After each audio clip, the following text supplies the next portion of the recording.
사무엘상 4장 1절에서 22절까지 말씀, 함께 봉독은 11절까지만 하도록 하겠습니다. 사무엘상 4장 1절에서 22절까지 말씀, 우리 이 시간에 11절까지만 교독하겠습니다. 사무엘이 말을 하면 온 이스라엘이 귀를 기울여 들었다. 그 무렵에 블레셋 사람이 이스라엘을 치려고 모여들었다. 이스라엘 사람은 블레셋 사람과 싸우려고 나가서 에벤에셀에 진을 쳤고 블레셋 사람은 아벡에 진을 쳤다.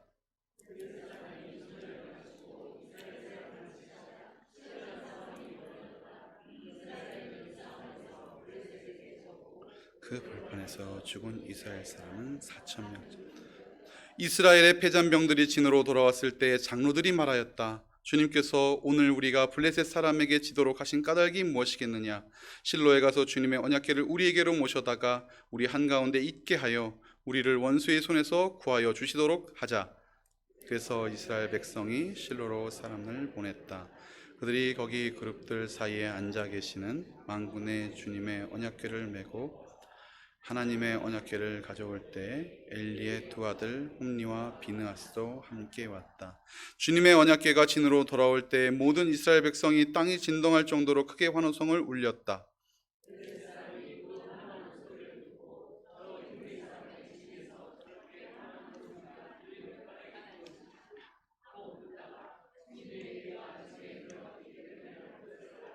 블레셋 사람이 두려워하면서 말하였다. 이스라엘 진에 그들의 신이 들어갔다. 그래서 그들은 외쳤다. 이제 우리에게 화가 미쳤다. 일찍이 이런 일이 없었다.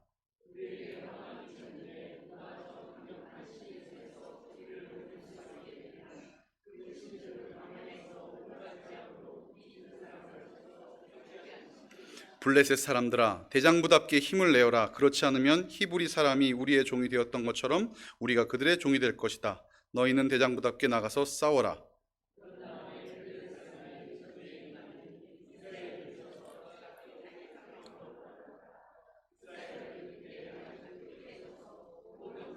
함께 읽겠습니다.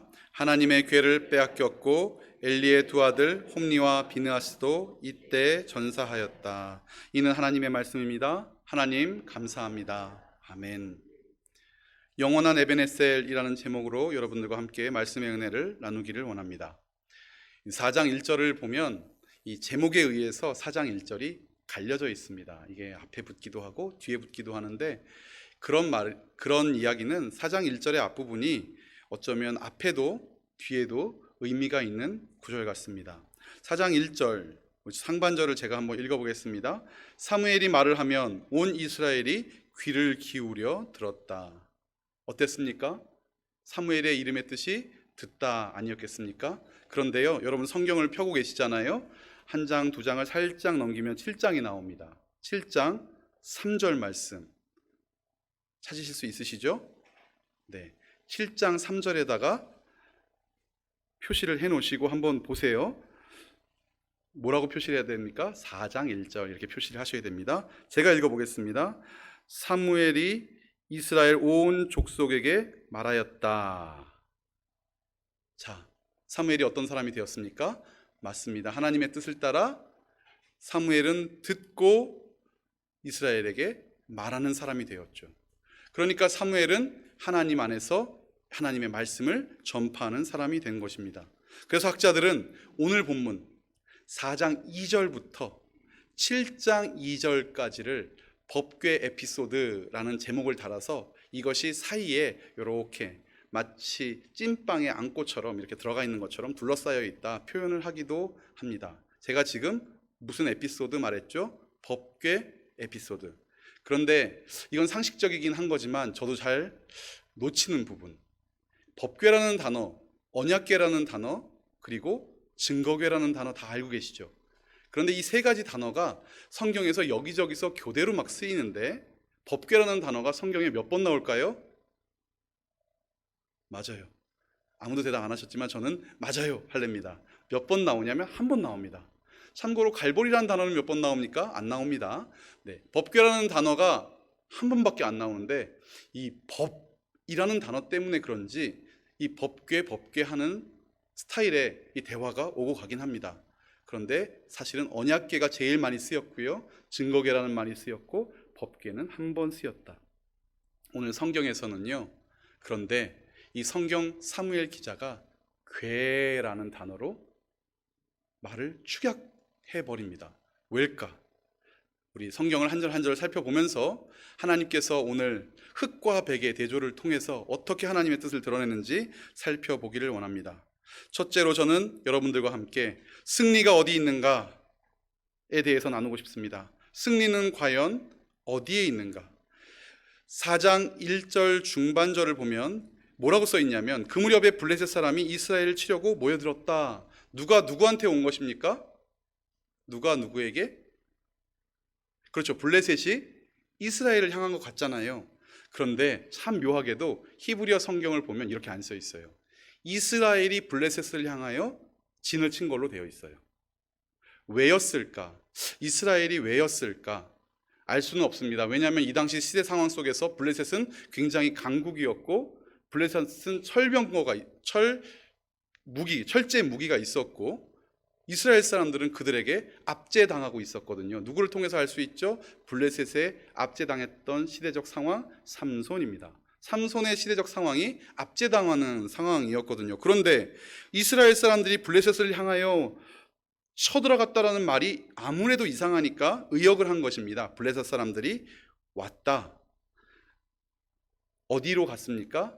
딱 보니까 이스라엘 사람들은 에베네셀에 진을 쳤고 블레셋 사람들은 아벡에 진을 쳤습니다. 그런데 2절 보니까 싸움이 벌어졌고 우리가 예상한 대로 어떻게 됩니까? 이 싸움에서 누가 이깁니까? 이스라엘은 이 싸움에서 블레셋에게 졌고 쳐버렸습니다. 왜 졌을까요? 그래서 3절 이스라엘의 패잔병들이 진으로 돌아왔을 때 장로들이 말합니다. 여러분 지는 게 당연한 것 아닙니까? 지금 블레셋이 더 강하다니까요. 그런데 이스라엘이 아마 이 당시 삼손 시대를 지나가면서 블레셋의 많은 전력이 약화된 것을 보고 히브리 성경에서 말하는 것처럼 저들을 향해서 한번 싸워볼 만한지 진을 쳤던 것 같아요. 그러니까 어떻게 됩니까? 장로들이 말하기 시작합니다. 주님께서 오늘 우리가 블레셋 사람에게 지도록 하신 까닭이 무엇이냐? 만약에 너무 터무니없는 싸움을 했다면 우리가 왜 졌지? 이렇게 물어볼 필요가 없거든요. 그런데 오늘 묻고 있어요. 우리가 왜 졌지? 여러분 우리도 인생 가운데 살면서 잘 묻습니다. 왜 내가 실패했지? 왜 이런 일이 내게 있지? 물을 때가 있습니다. 오늘 이스라엘도 묻고 있어요. 자, 그러면 저를 먼저 보세요. 정답을 보시면 안 되니까 저를 보시고 여러분 인생의 질문이 끊이지 않을 때 이해되지 않는 상황 속에서 우리는 어떻게 해야 됩니까? 하나님께 그렇죠. 다 아시네요. 하나님께 나아가면 됩니다. 주님 앞에 서면 됩니다. 누가 주님 앞에 섰습니까? 한나도 주님 앞에 섰습니다. 우리의 믿음의 선진들이 다 주님 앞으로 나아갔습니다. 그러면 하나님은 우리를 이기게 하십니다. 대신 싸워주시죠.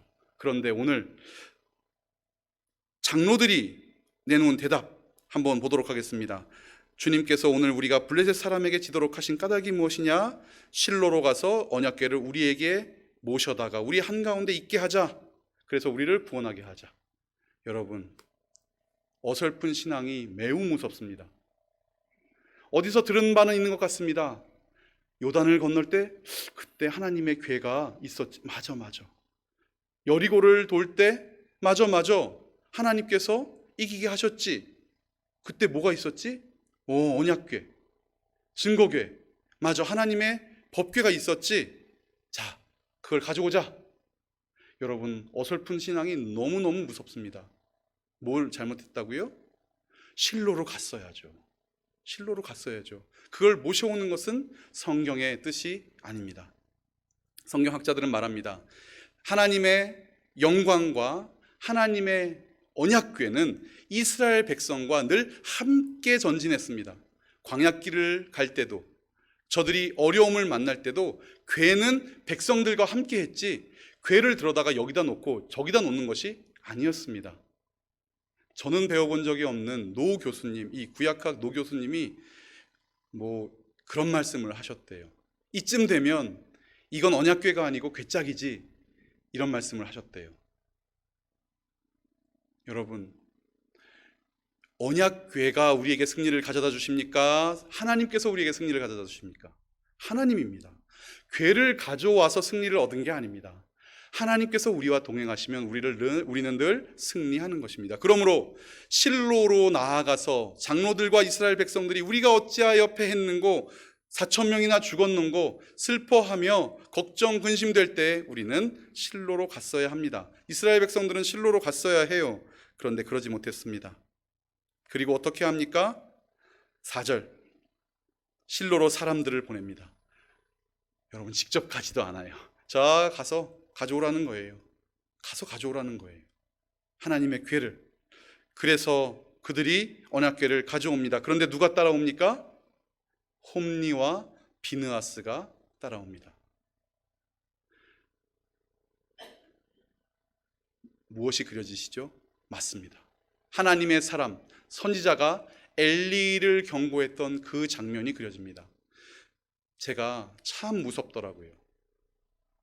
겁이 나더라고요.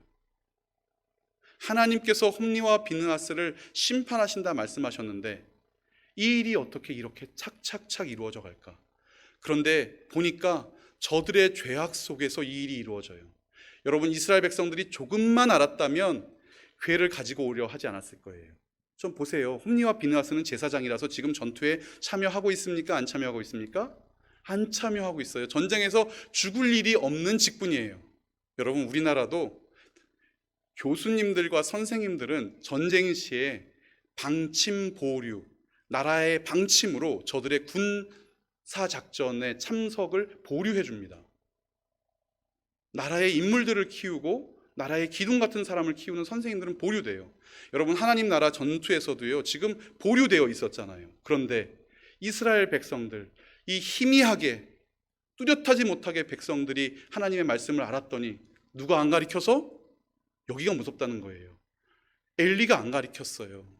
홈리와 비느하스가 자기의 직무를 다하지 않았어요. 그랬더니 백성들이 내린 결론은 희미한 결론. 가서 궤를 가져오자.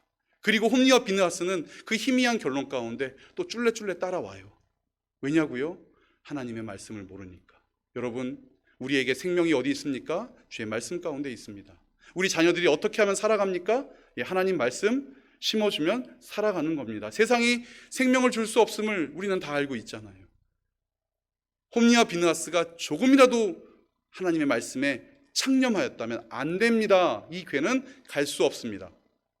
절대 못 갑니다. 나중에 보면요, 엘리가요, 이 궤 때문에 걱정을 해요. 나이가 많이 들어서 걱정한 것도 있지만 여러분, 궤는 가는 게 아니었어요. 엘리가 후회해도 소용없습니다. 자녀를 가르치지 않은 것에 대해서 후회해도 소용없습니다. 자녀들은 그 궤를 메고 쫄래쫄래 전장으로 나아갑니다.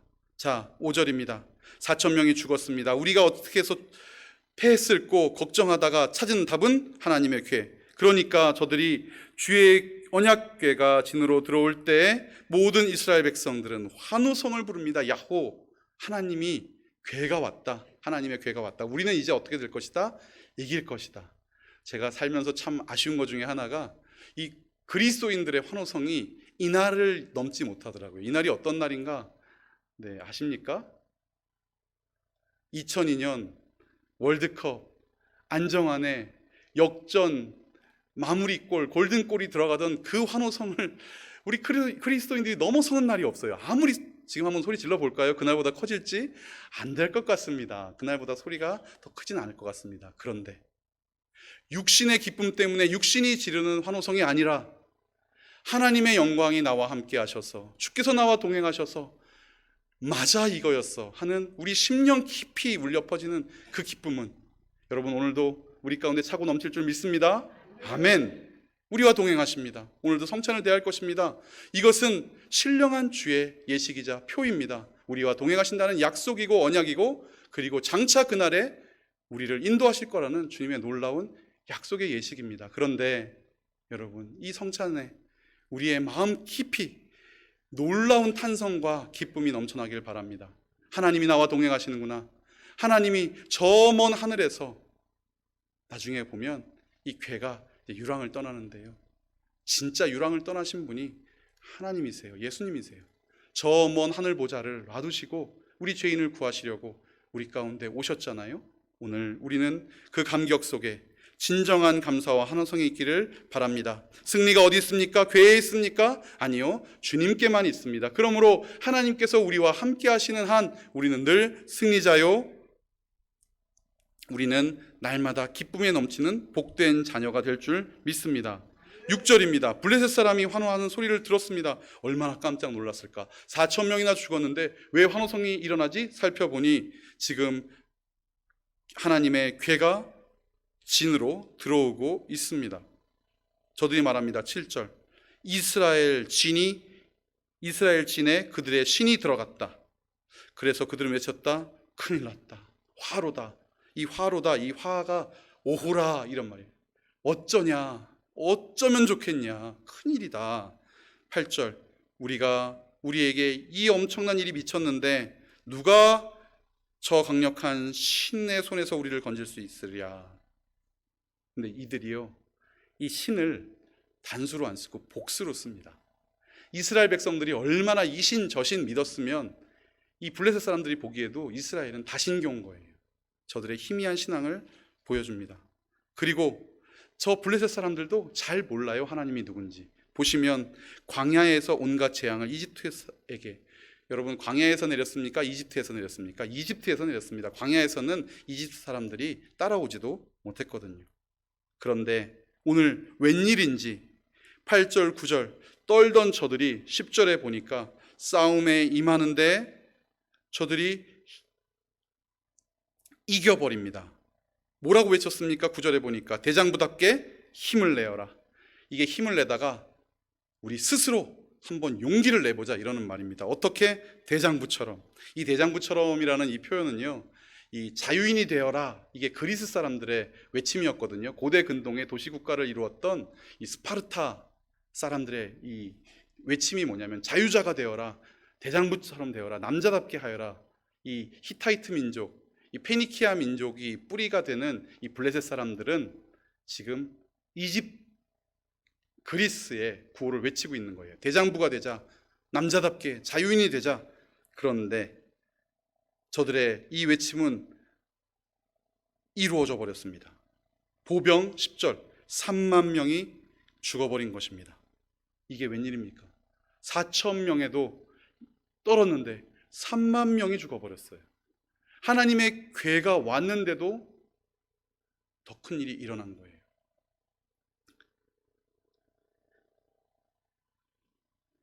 (11절) 우리 중요한 구절인데 함께 읽어볼까요? 시작. 하나님의 괴를 빼앗겼고 엘리의 두 아들 홈니와 비느하스도 이때 죽었다. 전사하였다. 여러분, 하나님의 괴가 빼앗겼습니다. 하나님이 패배하셨습니까? 옛날 고대 근동의 전투에서 이 신의 이 유물을 차지하는 사람이 이기거든요. 그래서 나중에 이 신의 유물을 어디로 가져갑니까? 자기들의 신 다곤 신전에다가 갖다 모십니다. 그래서 이제 블레셋은 한껏 이겼다고 생각하겠죠. 여러분이 보시기에도 그렇습니까? 아니요. 사무엘의 기자는 묘한 단어, 이 언어를 가지고 하나님이 승리하셨다는 것을 밝혀냅니다. 11절에 보면 괴가 빼앗겼고 이렇게 되어 있죠. 저는 여기다 표시를 해뒀거든요. 빼앗겼고. 3절에 보면 3절 중간에 보면 언약궤를 우리에게 모셔다가 이렇게 되어 있어요. 여러분, 이게 같은 단어입니다. 여기 이게 같은 단어예요. 그렇다면 궤가 빼앗긴 겁니까? 모셔 가진 겁니까? 모셔 가진 거죠. 여러분, 하나님의 임재를 상징하는 하나님의 궤가 블레셋에 통하여 그들 진영으로 모셔 가진 거지 빼앗긴 게 아니라는 거예요. 이스라엘은 패했지만 하나님은 승리하십니다. 아멘. 저는 두 번째로 여러분들과 함께 이스라엘은 패하였으나 하나님은 승리하신다. 하나님은 직접적으로 이 전투 가운데 개입하셔서 저들은 온전지 못하여 승리의 대상이 될 수 없지만 하나님 그 자신은 승리의 주역으로 이 작전에 개입하셨음을 여러분들과 함께 나누기를 원합니다. 모셔져 가셨습니다. 모셔갔습니다. 그리고 여러분 아시죠? 이제 나중에 5장, 6장, 7장을 읽으면요, 하나님의 괴가 이르는 곳마다 저들이 가차없이 전염병으로, 돌림병으로 무너져 가기 시작합니다. 하나님이 어떻게 하셨다고요? 이스라엘 대신 싸워주셨다고요. 오늘 하나님은 우리 인생 가운데 대신 싸워주시는 분이심을 믿습니다. 아멘. 그러므로 우리가 주님 앞에 앞설 필요가 없습니다. 여리고를 돌 때 어떻게 돌았다고요? 나팔이 앞서가고 그 뒤에 뭐가 따라갑니까? 제사장이 따라갑니다. 그 뒤에 언약궤가 가고 그 뒤에 온 백성이 따라갑니다. 여러분, 온 백성이 어디 있었어요? 말씀을 따라가고 있었어요. 말씀을 따라가는 저와 여러분 되기를 바랍니다. 그때 승리가 있습니다. 그때 은혜가 있는 것입니다. 말씀 안에. 그리고 제가 아까 전사하였다 이 말을, 전사하였다는 건 전쟁을 하다가 죽었다는 얘기잖아요. 그러니까 누구한테 죽임을 당한 게 되죠. 이걸 수동태라고 합니다. 죽임을 당했으니까. 그런데 이 단어는 능동태입니다. 홈니와 비느하스는 이때 죽었다. 뭐죠? 네, 하나님의 언약이, 하나님의 심판 예언이 이루어진 거지, 저들이 열심히 하나님 나라를 위해서 싸우다가 전사한 게 아니고 하나님의 말씀이 이루어진 것입니다. 12절. 자, 이 일이 이루어지고 있는 이 상황 속에서 어떤 베냐민 사람이 나옵니다. 달려갑니다. 13절. 엘리가 길가의 의자에 앉아서 길을 내다보면서, 이렇게 써 있는데 마음이 답답해서 집중하며 지켜보면서, 이런 뜻이거든요. 길을 집중하여 지켜보면서 하나님의 궤를 어떻게 하고 있었다? 심히 걱정하고 있었습니다. 엘리는 제사장 아닙니까? 그리고 지금은 사사로 지내고 있습니다. 그 궤를 걱정하고 있었습니다. 그런데 14절, 울부짖는 소리가 들려옵니다. 아마 전령이 엘리를 지나갔을 거예요. 그런데 엘리가 눈이 어두워서 전령이 지나가는 것을 붙잡지 못하고 이미 전령은 마을 곳곳에다가, 이 실로에다가 패배를 알렸기 때문에 저들의 울부짖는 소리를 아마 듣고 물었을 것입니다. 14절. 저게 무슨 소리냐? 아마 눈은 보이지 않지만 고래고래 소리를 질렀을 것 같아요. 저게 무슨 소리냐? 웬일이냐? 그랬더니 그가 달려와서 엘리에게 소식을 전합니다. 15절. 그 무렵 엘리는 98살 된 노인으로서 눈이 어두워서 앞을 거의 볼 수가 없었다. 그 사람이 말합니다. 저는 전쟁터에서 나온 16절 도망쳐 나온 사람입니다. 전쟁터에서 오늘 도망쳐 오는 길입니다. 두 번이나 얘기해요. 잘 못 알아들으니까 엘리가 묻습니다. 젊은이, 무슨 일이 일어났소? 근데 무슨 일이 일어났는가? 요 일이 일어나다. 근데 요 단어가요, 중의적으로 말씀에 무엇이 있었소, 이렇게도 해석이 돼요. 말씀에 무엇이 있었소. 그러니까 지금 언약궤를 걱정하고 있는 거예요. 무슨 일이 일어났소? 언약궤가 도대체 어떻게 된 것이요? 그랬더니 소식을 전하는 자가 17절 말합니다. 이스라엘 백성은 블레셋 사람 앞에서 도망쳤고 백성 가운데 죽은 사람은 매우 많고 제사장님의 아들 홈니와 비느하스도 전사하였고 하나님의 궤는 빼앗겼습니다. 이 말을 듣자 엘리가 의자에서 뒤로 넘어져, 우리 예전 성경 개역 한글 성경에는 자빠져 이렇게 되어 있어요. 의자에서 뒤로 넘어져 문 곁으로 쓰러져서 목이 부러져 죽었다. 늙었는데다가 몸까지 무거웠기 때문이다. 여러분, 굳이 몸이 무거웠다 이 말을 쓸 필요가 있었을까요? 그런데 하나님을 가볍게 여기고 하나님을 무겁게 영화롭게 하지 않고 자기 아들을 무겁게 영화롭게 하였던 엘리의 그 태도에 대해서 하나님께서 마치 지적하고 계시는 것 같습니다. 몸까지 무거웠기 때문이다. 여러분, 오늘 우리의 삶의 중심의 추가 어디 있습니까? 하나님 나라, 그의 영광 가운데 있습니까? 나의 내일에 있습니까? 내 자녀들이 오늘 어디다 무게를 두고 살고 있는지 여러분 한번 유심히 지켜봐 주십시오. 어떻게 하셔야 됩니까? 맞습니다. 내일부터 시작되는 고난주간 새벽기도에 손을 잡고 오시면 됩니다. 우리 삶의 중심을 여기에다 두자꾸나. 얘야, 지금은 모르지만 이 자리가 너의 생명, 너의 삶, 그리고 너의 영광이란다.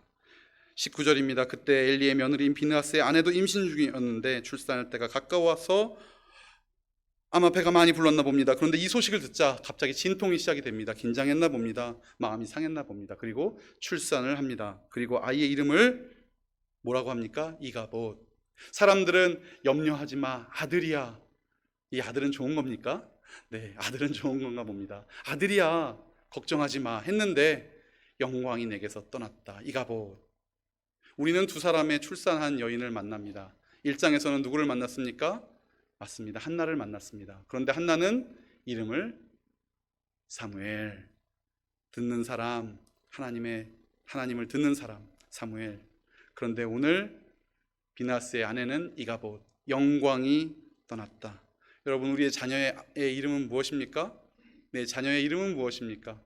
우리 가정이 아름답게 오늘 세워가고 있는 표어는 무엇입니까? 내게 주신 이름은 무엇입니까?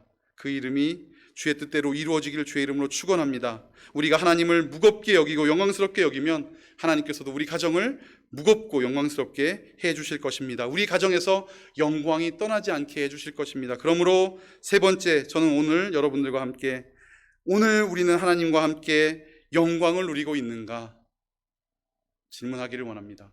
하나님의 영광이 우리 가정 가운데 있는가? 나는 하나님을 진심으로 무겁게 귀하게 여겨 그의 영광이 머무르게 하고 있는가 묻고 싶습니다.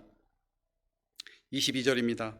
거기에다가 하나님의 궤까지 빼앗겼기 때문에 이스라엘에서 영광이 떠났다고 저가 말했습니다. 그런데 영광이 떠납니까? 여러분, 저를 이제 봐주십시오.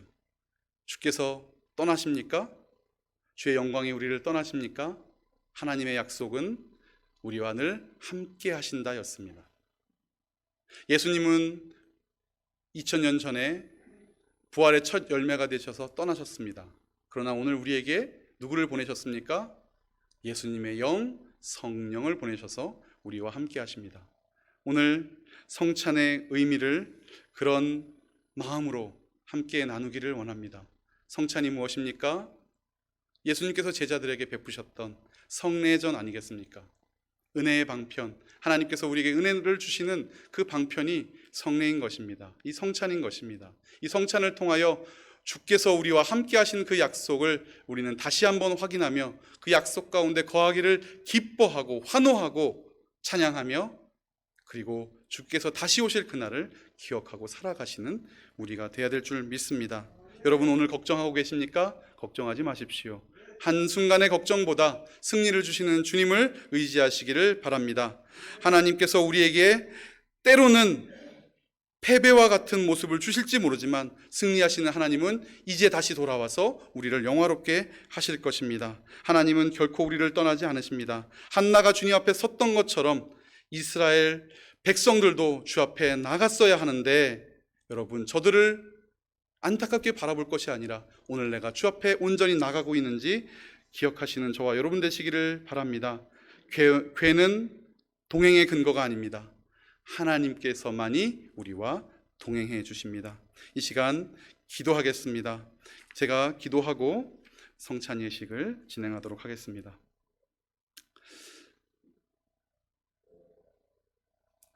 하나님, 우리를 에베네셀 도움의 돌 위에 세워주시니 감사합니다. 세상의 요란한 소리에 귀를 기울이지 않고 오직 하나님의 말씀을 청종함으로 이 땅에 임하신 예수 그리스도의 십자가 은혜를 받아 누리게 하시고, 오늘도 승리하신 주님과 함께 하늘의 영광을 맛보며 살아가게 하여 주시옵소서. 화창한 봄날에 마음이 어렵고 괴로운 지체들이 있다면 그 심령들 가운데 오늘 찾아와 주시고 성찬을 통하여 회복의 은혜를 허락하여 주시옵소서. 예수님 이름으로 기도합니다. 아멘.